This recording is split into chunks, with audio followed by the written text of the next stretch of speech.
Hello everyone, I welcome you all once again to my education channel, Prabhavi Education Hub. And in this video, we will continue the Panchayati Raj chapter. This is chapter 38, and this video is 38.4. इसमें मैं 73rd जो constitutional amendment हुआ था और जिसके बाद ही पंचायती राज institutions को constitutional validity मिल गई, उसकी चर्चा करेंगे। ठीक है, उसके बारे में मैं आपको बताऊंगा। इससे पहले बता दूं कि अगर आप चैनल पे नए हैं तो डेफिनेटली अभी सब्सक्राइब कर लो एंड बेल आइकन को प्रेस कर लो। बहुत कम लोग ऐसा करते हैं, एक्चुअली ये करना चाहिए। इससे इंस्ट्रक्टर को एटलीस्ट मोटिवेशन मिलता है कि भाई चलो मेरा कंटेंट लोग देखते हैं एंड सब्सक्राइब करते हैं, एंड आपको भी कुछ बेनिफिट होती है। बेल आइकन अगर प्रेस करते हो तो आपको नोटिफिकेशन मिल जाता है जब भी वीडियोस अपलोड होती है, तो आपको कंटिन्यूअस कंटेंट मिलता रहे। इसके लिए ये करना चाहिए। पीडीएफ भी मैं दे दूंगा ताकि आपको नोट्स का टेंशन ना हो। आपको पूरी सीरीज ओनली वीडियो देखनी है और उसके बाद पीडीएफ लेके आपको कंटिन्यूअसली इसको मल्टीपल टाइम रिवाइज करना है, ताकि आपको डेटा आपके माइंड में फिक्स हो जाए। रिवीजन बहुत इंपॉर्टेंट है यूपीएससी के एग्जामिनेशन के लिए या फिर किसी भी स्टेट की सिविल सर्विस आप प्रिपेयर कर रहे हो उसके लिए। पॉइंट वाइज पढ़ेंगे, ठीक है। तो 73rd अमेंडमेंट एक्ट 1992 में आया था, ठीक है। ये 1992 में आया था, ये एक्ट पास हुआ था। एंड इसका सिग्निफिकेंस की अगर बात करें इस एक्ट की, तो इसने बेसिकली बहुत ही बड़ा सिग्निफिकेंट रोल प्ले किया डेमोक्रेसी को ग्रास रूट लेवल पे लाने के में। डेमोक्रेसी जो कि ग्रास रूट लेवल पे एक्चुअली मिसिंग थी, क्योंकि कॉन्स्टिट्यूशनल स्टेटस नहीं था पीआरआई को। पीआरआई सिस्टम पहले भी था लेकिन कॉन्स्टिट्यूशनल स्टेटस नहीं था। तो एक्चुअल जो फंक्शनिंग होना चाहिए, जो बेनिफिट यहां से निकल के आना चाहिए था, वो यहां मिल नहीं रहा था, ठीक है। तो इस वजह से ये एक्ट बहुत इंपॉर्टेंट हो जाता है, बिकॉज इसने कहीं ना कहीं सिग्निफिकेंट बना दिया इस पंचायती राज इंस्टीट्यूशन को। And it added the same amendment act added the a new part to the constitution, जिसको पार्ट 9 कहते हैं, ठीक है। पार्ट 9 ऐड किया एंड इसको इंटाइटल किया गया है। इस पार्ट को नाम दिया गया द पंचायत, ठीक है, द पंचायत। एंड आर्टिकल्स जो डील करते हैं पंचायती राज सिस्टम से रिलेटेड मैटर्स को, वो है 243 से लेकर 243 ओ तक। ये सब आर्टिकल्स हैं जो कि डील करते हैं पंचायती राज इंस्टीट्यूशंस को, और कॉन्स्टिट्यूशनल मैटर्स इसमें लिखे गए हैं related to PRI system. 11th schedule, एक नया शेड्यूल भी ऐड किया गया इसी अमेंडमेंट के बाद। इसमें 29 आइटम्स लिखे गए हैं, फंक्शनल आइटम्स, जिसके ऊपर पंचायती राज सिस्टम अपना टैक्स कलेक्शन वगैरह मैटर्स है वो सब कर सकता है, ठीक है। तो आगे बढ़ते हैं, और इस बेसिकली 11th शेड्यूल के 29 आइटम्स को आर्टिकल 243 जी में बताया गया है, ठीक है। आगे बढ़ते हैं। सो सिग्निफिकेंस में कुछ और पॉइंट्स है। Given the practical shape to the article 40, जो कि एक स्टेट की जो स्टेट की के ऊपर जो बेसिकली एक टास्क दिया गया था इस आर्टिकल में। The state shall take steps to organise village panchayats and endow with them with such power and authority as may be necessary to enable them to function as unit of self government। तो इसको practical shape दिया किसने? इस amendment ने, ठीक है। Directive principle of state policy का ये आर्टिकल है जिसको प्रैक्टिकल शेप दिया इसने। और कॉन्स्टिट्यूशनल स्टेटस देने के बाद 73rd अमेंडमेंट जब हुआ तो उसके बाद पीआरआई को कॉन्स्टिट्यूशनल स्टेटस मिल गया। इसके वजह से ये जस्टिसेबल हो गया, मतलब स्टेट्स अब अपनी मर्जी नहीं कर सकती हैं। स्टेट्स पहले क्या करती थी, जब कॉन्स्टिट्यूशनल स्टेटस नहीं था इसको, तो स्टेट्स अपनी मर्जी से इलेक्शन कराती थी, कई बार नहीं भी कराती थी, एंड अपनी मर्जी थोपती थी पीआरआई सिस्टम के ऊपर। अब क्या है, लिखित में सब कुछ है कि क्या करना है। स्टेट्स को क्लियर गाइडलाइंस है, क्योंकि स्टैट्यूटरी स्टेटस इनको मिल गया है, तो अभी स्टेट्स को क्या करना है ऑलरेडी लिखित में है। तो स्टेट्स अपनी मर्जी नहीं चला सकती, जस्टिसेबल हो गया। अब ये प्रोविजंस जो है इस अमेंडमेंट की, इसको ग्रुपिंग अगर की जाए तो इसको दो कैटेगरी में ग्रुप किया जा सकता है। कुछ कंपल्सरी प्रोविजंस है, कुछ वॉलंटरी है। मतलब देखिए यहाँ पे दोनों चीजें दी गई हैं, कितना बेहतरीन ये अमेंडमेंट हुआ है। स्टेट्स के पास दोनों ऑप्शन दिए गए। कुछ कंपल्सरी प्रोविजंस है जो कि स्टेट्स को नेसेसरली उसको कंपल्सरी लेना ही पड़ेगा। कुछ वॉलंटरली प्रोविजंस बनाए गए जिनको मैं डिटेल में सब्सिक्वेंट वीडियोस में बता दूंगा कि क्या है दोनों कंपल्सरी एंड वॉलंटरी प्रोविजन। तो वॉलंटरी में क्या है, स्टेट्स के कंडीशंस के ऊपर स्टेट्स को छोड़ दिया गया है कि आप इस पे चाहो तो आप इम्प्लीमेंट कर सकते हो, नहीं चाहो तो छोड़ भी सकते हो। तो स्टेट्स को दो ऑप्शन दिए गए हैं। कुछ कंपल्सरी प्रोविजंस है जिनको स्टेट्स को मानना ही मानना है, कुछ वॉलंटरी है जिसमें स्टेट्स अपनी मर्जी कर सकता है। ये एक सिग्निफिकेंट लैंडमार्क था जब ये अमेंडमेंट हुआ in the evolution of grass root democratic institutions that is called PR system. ठीक है, एंड रिप्रेजेंटेटिव डेमोक्रेसी से हमने अपनी डेमोक्रेसी को चेंज कर दिया पार्टिसिपेटरी डेमोक्रेसी में। रिप्रेजेंटेटिव डेमोक्रेसी में क्या होता है कि जनता के द्वारा चुने हुए लोग जो है वो रूल करते हैं, वो शासन करते हैं। बट पार्टिसिपेटरी डेमोक्रेसी में क्या है, जनता का खुद का पार्टिसिपेशन होता है, जो कि बहुत इंपॉर्टेंट है। अगर हो जाए सक्सेसफुल तो इनफैक्ट पंचायती राज इंस्टीट्यूशन में बहुत सारे प्रॉब्लम्स है बट बहुत ज्यादा सक्सेसफुल भी है ये। ठीक है, तो ये हमने इस लैंडमार्क अमेंडमेंट के बाद ये हमने ये सारी चीजें पाई हैं। अब सेलियंट फीचर्स देख लेते हैं इस एक्ट का। तो सबसे पहले ग्राम सभा एक बनाया गया। इसके बाद ये एक्ट की बहुत इंपॉर्टेंट जो फीचर है वो ग्राम सभा है। ग्राम सभा is basically a body consisting of persons registered in the electoral rolls of village। ठीक है, विलेज की इलेक्टोरल रोल में जो लोगों का नाम दर्ज है वही लोग इसके मेंबर्स होते हैं। ठीक है, और इनफैक्ट जब आप देखना ग्राम सभा के मेंबर जिस गांव के आपको, आप भी ग्राम सभा के मेंबर हो। ठीक है, everybody those who are belonging to the गांव वगैरह से बिलोंग करते हो तो आप ग्राम सभा के मेंबर होते हो। अगर आपका नाम इलेक्टोरल रोल में है, उस गांव के इलेक्टोरल रोल में आपका नाम है, और मतलब जो जिस रीजन में आपका गांव पड़ता है, जिस एरिया ऑफ पंचायत में आपका गांव है उसमें आपका नाम है, तो आप हो मेंबर हो। And it may exercise such power and perform such functions at village level as legislature of state determines। तो देखिए ग्राम सभा का जो पावर्स है वो स्टेट लेजिस्लेचर डिटरमाइन करता है टाइम टू टाइम कि क्या ये कर सकते हैं क्या नहीं। क्लियर कट गाइडलाइंस आती है स्टेट की तरफ से, तो ठीक है, इट्स ओके। बट ये बहुत ही इंपॉर्टेंट एक सभा होती है जिसमें बहुत सारे इंपॉर्टेंट मैटर्स डील किए जाते हैं, गांव से रिलेटेड मैटर्स डील किए जाते हैं कि कहाँ तरक्की करनी चाहिए, कहाँ लैग है, किस मैटर को उठाना चाहिए, गाँव में क्या प्रॉब्लम्स हैं, किसको ज्यादा बेनिफिट मिलना चाहिए, कौन छूट रहा है डेवलपमेंट से। ये सारी बातें ग्राम सभा में डिस्कस होती हैं। अगर एनसीईआरटी आपने नहीं पढ़ा है तो मैं ये सारी बातें एनसीईआरटी बेस पे बता रहा हूँ। आई थिंक 6th की एनसीईआरटी में मैंने पढ़ा था। आगे बढ़ते, 3 टायर सिस्टम एक अगेन सेलियंट फीचर बन जाता है।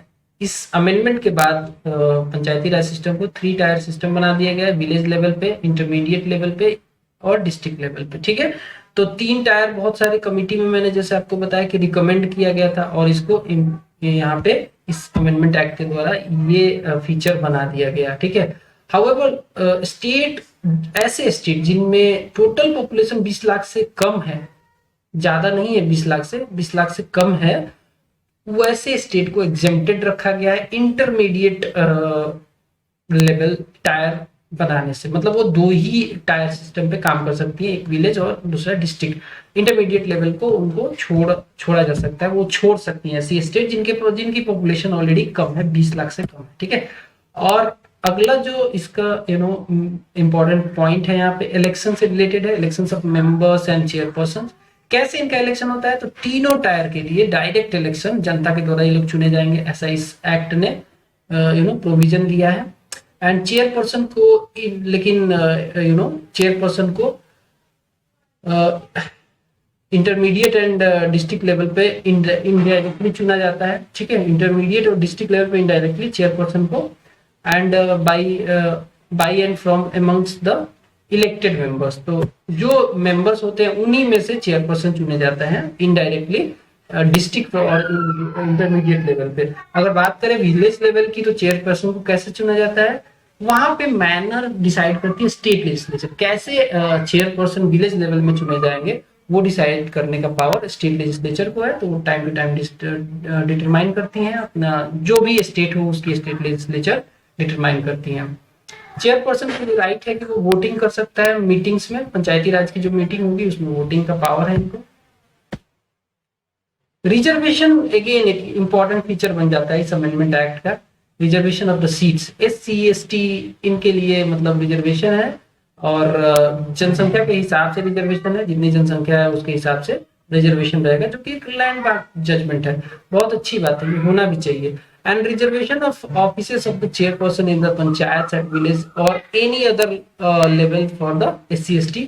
तो ऐसा नहीं कि ओनली मेंबर्स के लिए रिजर्वेशन है, चेयरपर्सन में भी रिजर्वेशन है, ठीक है। जो एरिया डोमिनेट करता है SC ST से, वहां पे चेयरपर्सन जो होगा वो SC ST कम्युनिटी का ही होगा। तो चेयरपर्सन में भी रिजर्वेशन है और मेंबर्स में भी है। But it is not applicable to the state of Arunachal Pradesh, because Arunachal Pradesh में SCs नहीं है, वहां पे ओनली जो लोग हैं वो STs हैं, ट्राइबल एरिया है ओनली। तो यहाँ पे जो SC से रिलेटेड प्रोविजन है रिजर्वेशन का वो लागू नहीं होता, बिकॉज पॉपुलेशन ही नहीं है उनका। और ये बेसिकली अमेंड करके 2000 में ये इंसर्ट किया गया था, ये clause 83rd constitutional amendment act के द्वारा, ठीक है। तो ये सारी बातें हैं। Not less than 1/3 of total number of seats पर वुमेन, तो जितनी भी सीट होगी ग्राम सभा या फिर तीनों लेवल पे, उसका 1/3 रिजर्व रहेगा वुमेन्स के लिए भी, ठीक है। और 1/3 not only in members but chairperson में भी वुमेन्स का जो है 1/3 भाग रिजर्व है, वहां पे भी चेयरपर्सन से 1/3 महिलाएं होंगी। तो मेंबर लेवल पे भी चेयरपर्सन लेवल पे भी दोनों लेवल पे वुमेन्स के लिए भी रिजर्वेशन है 1/3, मतलब 33.3% रिजर्वेशन है, या 33% का लोग कहते हैं, 1/3 होता है रिजर्व फॉर वुमेन। अब नॉट ओनली वुमेन, यहाँ तक कि स्टेट्स को ये अथॉरिटी दी गई है स्टेट लेजिस्लेचर को कि वो चाहे तो बैकवर्ड क्लासेस के लिए भी सीट्स रिजर्व कर सकती हैं। तो स्टेट्स के ऊपर ये छोड़ दिया गया है। कई स्टेट्स ने बैकवर्ड क्लासेस के लिए भी किया है रिजर्वेशन का प्रोविजन। अब देखिए रिजर्वेशन जो है उसका एक्सपायरेशन का भी पीरियड डिसाइड किया गया था जब ये एक्ट पास हुआ था। इसको आर्टिकल 334 में रखा गया है, विच इज प्रेजेंटली 70 ईयर्स, 7 साल का है, ठीक है, 70 साल का है, सॉरी। और ये लास्ट होना चाहिए 2020 तक, लेकिन अब देखिए इसमें क्या होता है, अभी 2020 तो चल ही रहा है, इनफैक्ट अगले साल पता चलेगा। ड्यूरेशन ऑफ पंचायत, तो ये भी एक इंपॉर्टेंट फीचर है, 5 साल रखा गया है ड्यूरेशन पंचायत का, ये 5 year term for panchayat and every level, तीनों लेवल पे 5 साल रखा गया है। एंड बट एक चीज है, इसको डिसॉल्व किया जा सकता है, जो पंचायत होंगी तीनों लेवल पे इनको डिसॉल्व किया जा सकता है before the completion and fresh elections कराया जा सकता है पंचायत में। Constitute A panchayat shall be completed before the expiry, ठीक है। फ्रेश सिलेक्शन कब हो सकता है, जब अगर मान लीजिए कि पंचायत डिसॉल्व हो गया अपने कंप्लीशन से पहले, एक्सपायरी पीरियड से पहले ही हो गया। In case of dissolution dissolve हो गया before the expiry of period of 6 months from the date of its dissolution. तो देखिए इलेक्शन कब कब होगा, एक तो होगा कि जब डिसॉल्व हो गई मान लीजिए और उसके विद इन 6 months में करा देना है, और दूसरा है कि जब एक्सपायरी से पहले ही फ्रेश इलेक्शंस भी कराए जा सकते हैं डिसॉल्व करने के लिए, ठीक है। बट जो इस केस में रिमाइंडर पीरियड होगा for which the dissolve panchayat would have continued is less than 6 months, और वो 6 महीने से कम हो। मतलब समझने के लिए ये समझ लो कि कोई पंचायत चुन के आया और वो 4 साल 8 महीना काम कर लिया, रिमेंडिंग पीरियड कितना बचा, 4 महीने बचा, बिकॉज 5 साल का टर्म होता है। अगर 6 महीने से ये पीरियड कम है तो फ्रेश सिलेक्शन नहीं होगा, ठीक है। ये इस पॉइंट में बताने की कोशिश कर रहा हूँ। नेक्स्ट है यहाँ पे panchayat reconstituted after pre mature dissolution does not enjoy full period of 5 years। मतलब इसका ये है कि मान लीजिए कोई पंचायत थी जो कि 3 साल में डिसॉल्व हो गई, तो रिमेनिंग पीरियड 2 साल बचा, बिकॉज 5 साल का टर्म है। तो जो नई पंचायत चुन के आएगी वो अगले 2 साल तक काम करेगी, उसके बाद फिर से फ्रेश इलेक्शन होगा, ऐसे चलता है यहाँ पे। नेक्स्ट डिस्क्वालिफिकेशन भी होगा, पर्सन्स जो मेंबर्स होंगे उनका डिस्क्वालिफिकेशन क्या होगा, they can be disqualified being a member of panchayat if he is so disqualified, इसमें conditions है, under any law for the time being in force for the purpose of elections to the legislature. कोई मान लीजिए state legislature के election से related कोई law बना है फॉर द टाइम बिंग, उसके तहत अगर कोई मेंबर डिस्क्वालिफाइड है तो डिस्क्वालिफाइड ही माना जाएगा। या फिर कोई ऐसा लॉ है जो कि स्टेट लेजिस्लेचर ने बनाया है और उस लॉ के हिसाब से अगर कोई डिस्क्वालीफाई हो उसके क्लॉजेस के हिसाब से तब भी डिस्क्वालीफाइड माना जाएगा। But no person shall be disqualified being his age less than और her age less than 25 years of the age if he attend 21 years. तो मतलब इसका ये है कि लोकसभा में डिस्क्वालिफिकेशन कब माना जाता है, मिनिमम एज वहां पे 25 है, बट यहाँ पे मिनिमम एज 25 नहीं है, 21 है, ठीक है। तो 25 से अगर कोई कम है और 21 से ऊपर है तो डिस्क्वालीफाई नहीं होगा। आगे बढ़ते हैं। एक और इम्पोर्टेंट फीचर है इस अमेंडमेंट के बाद जिसको लाया गया था वो है स्टेट इलेक्शन कमीशन। इससे पहले स्टेट इलेक्शन कमीशन नहीं था, इसको इसलिए लाया गया ताकि ये कमीशन सुपरवाइज कर सके, सुपरिटेंडेंस कर सके, डायरेक्शन दे सके, कंट्रोल कर सके और control of the preparation of electoral roll for the purpose of Panchayati Raj election and conduct कर सके election for the purpose of Panchayati Raj election conduct कर सके। तो स्टेट इलेक्शन कमीशन, तो क्वेश्चन ये बनता है कि स्टेट इलेक्शन कमीशन कौन से इलेक्शन कराती है? तो इलेक्शन वो पंचायती राज के इलेक्शन कराती है स्टेट इलेक्शन कमीशन। और जो इलेक्शन कमीशन ऑफ इंडिया है वो कौन से इलेक्शन कराती है? वो स्टेट लेजिस्लेटिव असेंबली के इलेक्शन कराती है, लोकसभा के इलेक्शन कराती है एंड सो ऑन, ठीक है। आगे बॉडी ये जो कमीशन है वो कंसिस्ट करती है, एक स्टेट इलेक्शन कमिश्नर रहेंगे उसमें जिनका अपॉइंटमेंट गवर्नर करते हैं एंड जो स्टेट इलेक्शन कमिश्नर होंगे उनको रिमूव किया जा सकता है ऑफिस से, but in the manner and the grounds already written for the as a removal of जज of the state high court. State high court के जो जज के लिए जो ग्राउंड होते हैं, जो मैनर होता है, उसी मैनर में इनको भी हटाया जा सकता है, उससे उस मैनर से अलग हटके नहीं हटाया जा सकता। इसका मतलब ये है कि स्टेट इलेक्शन कमिश्नर को हटाना बहुत मुश्किल है। इससे क्या है, स्टेट इलेक्शन कमीशन की इंडिपेंडेंस बढ़ जाती है, ये किसी से डरता नहीं है, अच्छे से काम करता है, ठीक है। बात समझ में आई? Then conditions of service shall not be varied to his disadvantage after appointment. तो ये भी सेम जैसा कि इलेक्शन कमीशन के कमिश्नर का जो प्रोविजन है वो यहाँ पे सेम लगता है ताकि कोई उन पे प्रेशर ना बना सके। नेक्स्ट है स्टेट लेजिस्लेचर में make provision with respect to all matters relating to the elections to the panchayat. तो चाहे तो स्टेट लेजिस्लेचर प्रोविजंस बना सकता है related to the election of panchayat. Powers and functions अब डिस्कस कर लेते हैं। जो पंचायती राज सिस्टम को पावर एंड फंक्शन दिया गया है आफ्टर 73rd अमेंडमेंट एक्ट, वो कुछ इस प्रकार से है। इसमें पहला है the preparation of plans for economic development and social justice. ये पावर दिया गया है कि जो प्लानिंग है इकोनॉमिक डेवलपमेंट या फिर सोशल जस्टिस से रिलेटेड वो प्लान कर सकते हैं पंचायती राज वाले, ठीक है। देन वो और क्या कर सकते हैं, they can implement the schemes for economic development and social justice as may be interested to them. तो जो स्टेट लेजिस्लेचर जो टास्क इनको इंटरेस्ट करेगा related to the economic development and social justice वो भी इनको करना होगा, including those in relation to the 29 matters जो कि 11th शेड्यूल में है, ठीक है। इन मैटर को मैं अभी सब्सिक्वेंट वीडियोज में बता दूंगा। अब फाइनेंसेस से रिलेटेड कुछ इंपॉर्टेंट बातें हैं इनसे जो कि 73वें संशोधन के बाद दी गई हैं, कुछ पावर्स हैं, कुछ प्रोविजंस हैं। तो state legislature may authorize a panchayat to levy, collect and appropriate taxes, duties, tolls, fees, etc. तो कुछ ऐसे टैक्सेस हो सकते हैं, कुछ ऐसी लेवी, कुछ ऐसी हो सकती हैं जो कि स्टेट लेजिस्लेचर डायरेक्टली दे दे पंचायत को, पंचायत भाई आप ये काम करो, ये टैक्सेस आप कलेक्ट करो, ठीक है। तो ये स्टेट लेजिस्लेचर डिसाइड करेगा and assign taxes, duties, tolls, fees, etc. by levied and collected by the state government. तो मान लीजिए कुछ स्टेट गवर्नमेंट के पास कुछ पावर है taxes, duties and tolls collect करने की, उसको भी ये चाहे तो दे सकता है, फाइनेंस कर सकता है, उस पैसे को बेसिकली दिया जा सकता है पंचायत को।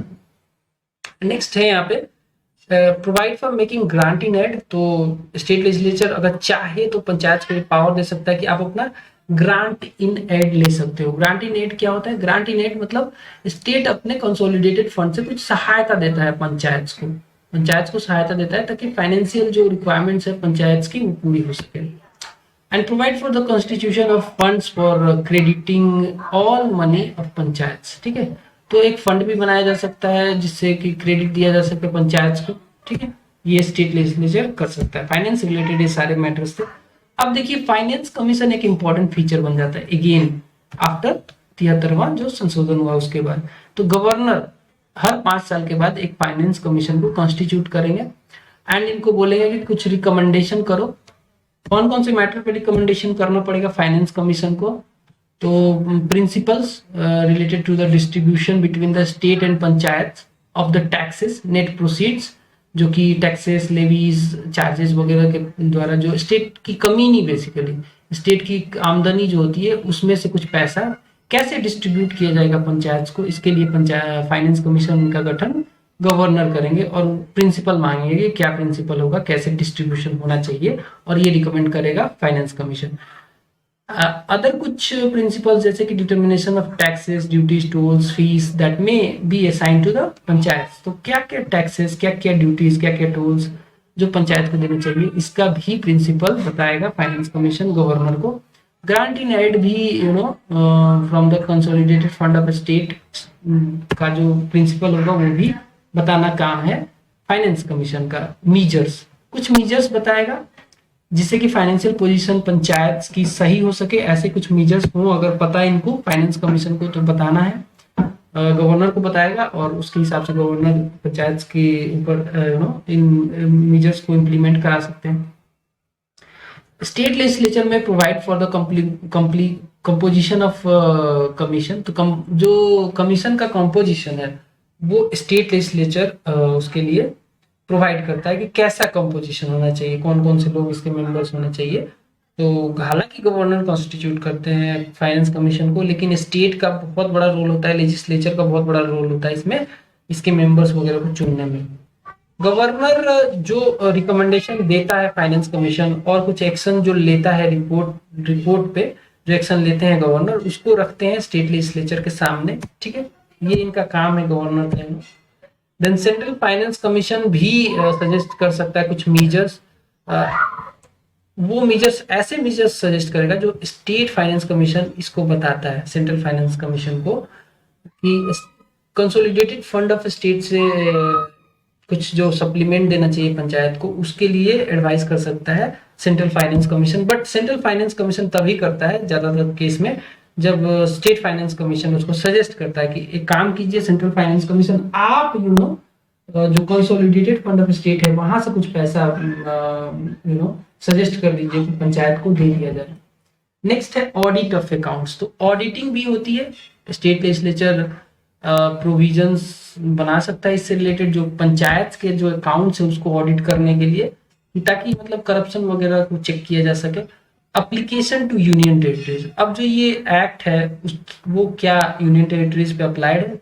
तो yes, it is applicable to the union territories, but the president may direct that they would apply to a union territory subject to such exemptions and modification as he may specify। तो कई सारे union territories की conditions अलग हैं, उनका composition कुछ ऐसा है, तो वहां पे लागू तो होती हैं पंचायती राज सिस्टम लगता है, लेकिन कुछ मॉडिफिकेशन, कुछ एग्जेम्पशंस हो सकते हैं वहां पे।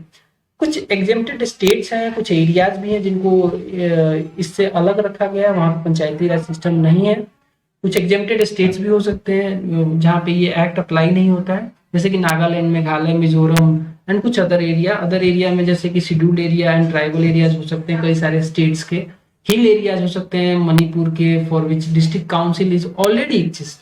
तो वो एरिया के लिए जो कि हिल एरिया है मणिपुर का, वहां पे ऑलरेडी डिस्ट्रिक्ट काउंसिल है, तो इसमें ये भी लगाने की कोई जरूरत नहीं है। जैसे कि अब वेस्ट बंगाल में दार्जिलिंग डिस्ट्रिक्ट, वहां पे उस एरिया को गवर्न करने के लिए, वहां पे डेवलपमेंट के लिए दार्जिलिंग गोरखा हिल काउंसिल है ऑलरेडी, जो कि इसके डेवलपमेंट का काम करता है, तो वो एग्जेम्प्टेड रहेगा।